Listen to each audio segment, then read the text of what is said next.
കേരളത്തിൽ വരാൻ പാടില്ല എന്ന് നിലപാടെടുക്കുന്ന ഈ സ്വകാര്യ മാനേജ്മെൻറ്റ് ഹോസ്പിറ്റലുകളെ പോലെ തന്നെ ഇവിടെ മറ്റൊരു ഇൻട്രസ്റ്റ് കൂടിയാണിത്. ഡോക്ടർമാരെ സംബന്ധിച്ചിട്ട് ക്യാഷ്ലെസ് ഇൻഷുറൻസ് കിട്ടുന്നതാണെങ്കിൽ നമ്മുടെ ശരീരത്ത് നടത്താൻ പറ്റുന്ന എല്ലാ പരീക്ഷണങ്ങളും നടത്തി അതിനെല്ലാം ബില്ല് ചാർജ് ചെയ്ത് ഇൻഷുറൻസ് കമ്പനികളുടെ കയ്യിൽ നിന്ന് മേടിക്കുന്ന ഒരു രീതിയുണ്ട്. നമ്മളെ ആരെയെങ്കിലും കാണിച്ചിട്ടുണ്ടോ? ഇവർ ഇൻഷുറൻസുകാർക്ക് അയക്കുന്ന ഒരു സമ്മറി നമ്മളെ കാണിച്ചിട്ടുണ്ടോ? അവർ നമുക്കൊരു ബില്ല് തരുന്നത് നമ്മളെ വിടുന്നു എന്നതിനപ്പുറത്തേക്ക് നൽകാത്ത ചികിത്സയ്ക്ക് കൂടി ഇൻഷുറൻസ് ക്ലെയിമുകൾ എടുക്കുന്ന ചില ഹോസ്പിറ്റലുകൾ ഉണ്ട് എന്നുള്ള രീതിയിൽ കാര്യങ്ങൾ പുറത്തേക്ക് വരുന്നുണ്ട്. എയിംസ് വന്നു എന്ന് കരുതി കേരളത്തിലെ ഏതെങ്കിലും ഒരു ഹോസ്പിറ്റലുകൾക്ക് ബിസിനസ് കുറയും എന്ന് ഞാൻ തോന്നുന്നില്ല. സംസ്ഥാന സർക്കാരിനൊന്നും കേരളത്തിലെ സ്വകാര്യ ആശുപത്രികൾക്ക് മേൽ യാതൊരു നിയന്ത്രണവുമില്ല.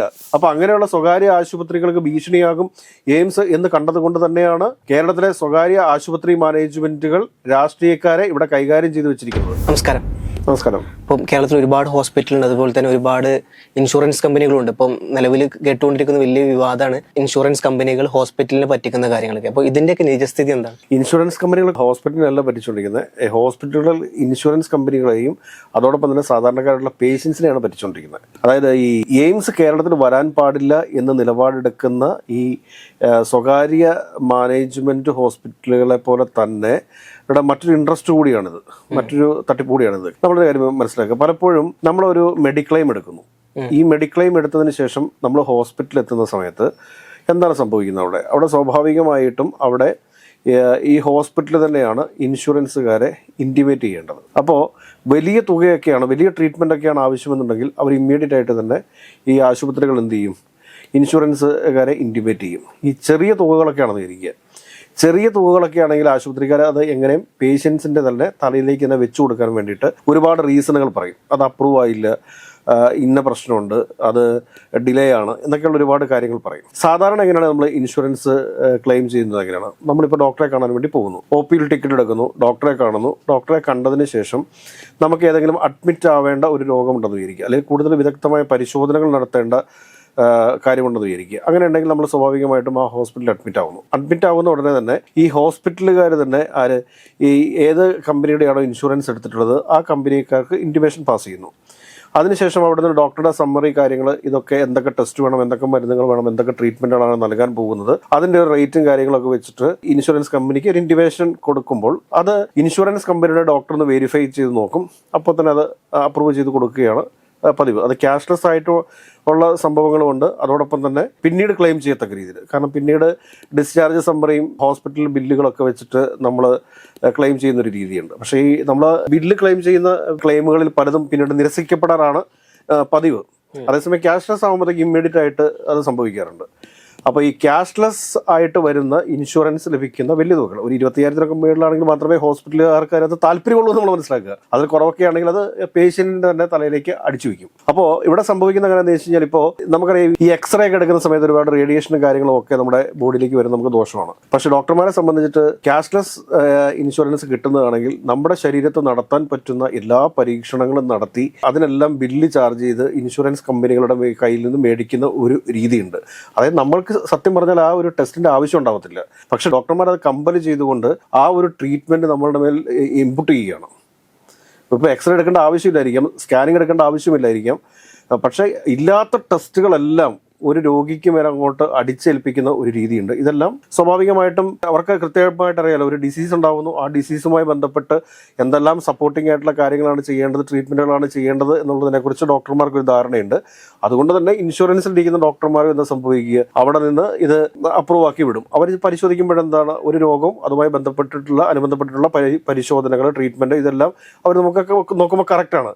ഇപ്പോൾ നമ്മൾ ചെക്ക് ചെയ്ത് നോക്കുന്നുണ്ട്, നമ്മളെ ആരെയെങ്കിലും കാണിച്ചിട്ടുണ്ടോ? ഇവർ ഇൻഷുറൻസുകാർക്ക് അയക്കുന്ന ഒരു സമ്മറി നമ്മളെ കാണിച്ചിട്ടുണ്ടോ? അവർ നമുക്കൊരു ബില്ല് തരുന്നത് നമ്മളെ വിടുന്നു എന്നതിനപ്പുറത്തേക്ക്, ക്ലെയിം ചെയ്യുന്ന സമയത്ത് ഒപ്പിട്ട് മേടിക്കുന്നു എന്നതിനപ്പുറത്തേക്ക് പിന്നീട് എന്തൊക്കെ ബില്ലുകളാണ് ആദ്യം ഒരു എസ്റ്റിമേറ്റ് ഉണ്ടാക്കി തരും.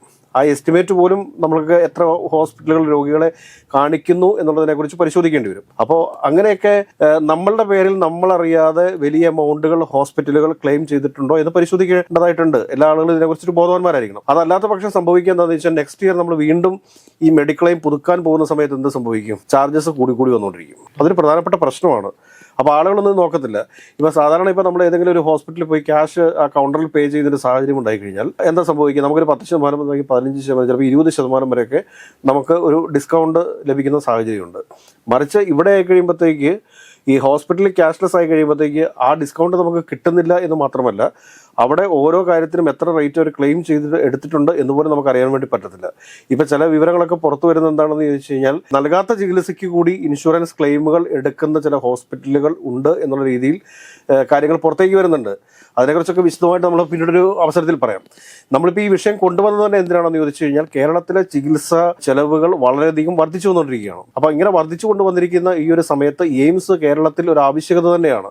കാരണം എയിംസ് പോലുള്ള ഒരു ഹോസ്പിറ്റലിനെ സംബന്ധിച്ചിട്ട് ആ ഹോസ്പിറ്റലിൽ ലഭിക്കുന്ന സൗജന്യമായിട്ടുള്ള 5 സ്റ്റാർ ചികിത്സ, ആ ചികിത്സ മലയാളിക്ക് നിഷേധിക്കത്തക്ക രീതിയിൽ ഈ സ്വകാര്യ ഹോസ്പിറ്റൽ മാനേജ്മെന്റ് പെരുമാറുമ്പോൾ അവർക്കെതിരെ ശക്തമായ പ്രതിഷേധങ്ങൾ പൊതുസമൂഹത്തിൽ നിന്ന് ഉയർന്നു വരേണ്ടതായിട്ടുണ്ടെന്നേ.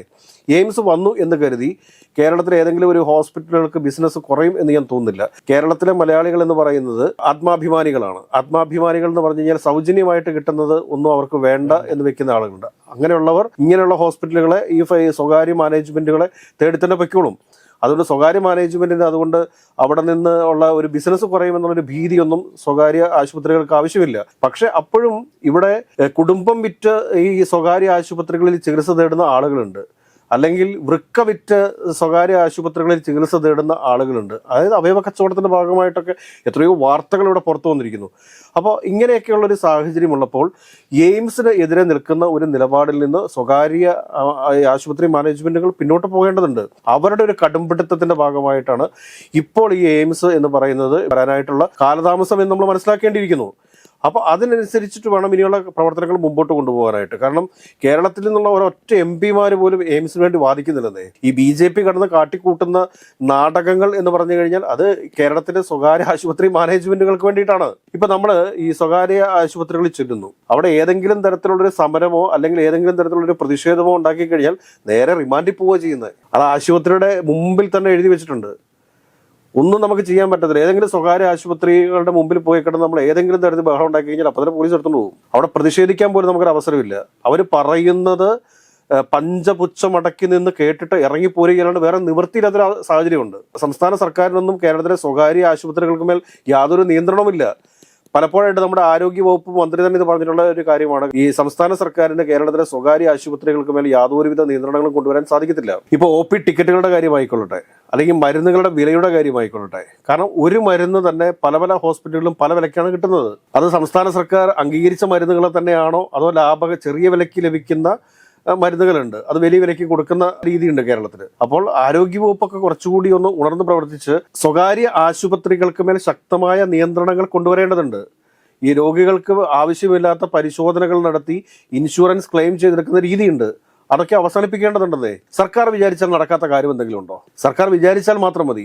സ്വകാര്യ ആശുപത്രികളെ സർക്കാർ നിയന്ത്രണത്തിൽ കൊണ്ടുവരേണ്ട ഒരു ആവശ്യമാണ്. ഇതിനെ സ്ക്രീൻ ചെയ്യാൻ വേണ്ടിയിട്ട് സംസ്ഥാന സർക്കാർ ഒരു ബോർഡ് തന്നെ രൂപീകരിക്കണം എന്നുള്ളതാണ് നമുക്ക് ഈ വിഷയത്തിൽ പറയാനുള്ളത്. പണമടയ്ക്കാതെ ബോർഡ് വിട്ടുതരില്ല എന്ന് ഭീഷണിപ്പെടുത്തുന്ന സ്വകാര്യ ആശുപത്രി മാനേജ്മെന്റുകൾ ഇവിടെ ഇല്ലേ? കാര്യം അവർ പറയാതെ അവരുടെ ബിസിനസ് ആണെന്ന് പറയും. പക്ഷെ നിവൃത്തിയില്ലാത്തവരെയും പിടിച്ചു കടത്തി അവരുടെ കുടുംബം വിപ്പിച്ച് ട്രീറ്റ്മെന്റ് നടത്തുന്ന ആളുകളുണ്ടെന്നേ. മരിച്ചതിന് ശേഷവും വെന്റിലേറ്ററിൽ വെച്ച് പണമുണ്ടാക്കുന്ന സ്വകാര്യ ആശുപത്രികൾ കേരളത്തിലുണ്ടെന്നേ. അപ്പോൾ അങ്ങനെയുള്ള സ്വകാര്യ ആശുപത്രികൾക്ക് ഭീഷണിയാകും എയിംസ് എന്ന് കണ്ടതുകൊണ്ട് തന്നെയാണ് കേരളത്തിലെ സ്വകാര്യ ആശുപത്രി മാനേജ്മെന്റുകൾ രാഷ്ട്രീയക്കാരെ ഇവിടെ കൈകാര്യം ചെയ്തു വെച്ചിരിക്കുന്നത്. കൈകാര്യം ചെയ്യുക എന്ന് പറഞ്ഞാൽ മറ്റൊരു തരത്തിലല്ല, അവർക്ക് പണം കൊടുത്ത് ഒതുക്കി വെച്ചിരിക്കുന്നു എന്ന് തന്നെയാണ് അർത്ഥം. അതുകൊണ്ട് ഇതിലൊരു ശക്തമായ ഒരു നിയന്ത്രണം സർക്കാരിൻ്റെ ഭാഗത്തു നിന്നുണ്ടാവണം. എയിംസ് കേരളത്തിൻ്റെ ആവശ്യമാണ്. ഇവിടുത്തെ സാധാരണക്കാർക്കും പാവപ്പെട്ടവരായിട്ടുള്ള ആളുകൾക്കും ഈ എയിംസ് ഒരു ആവശ്യകത തന്നെയാണ്.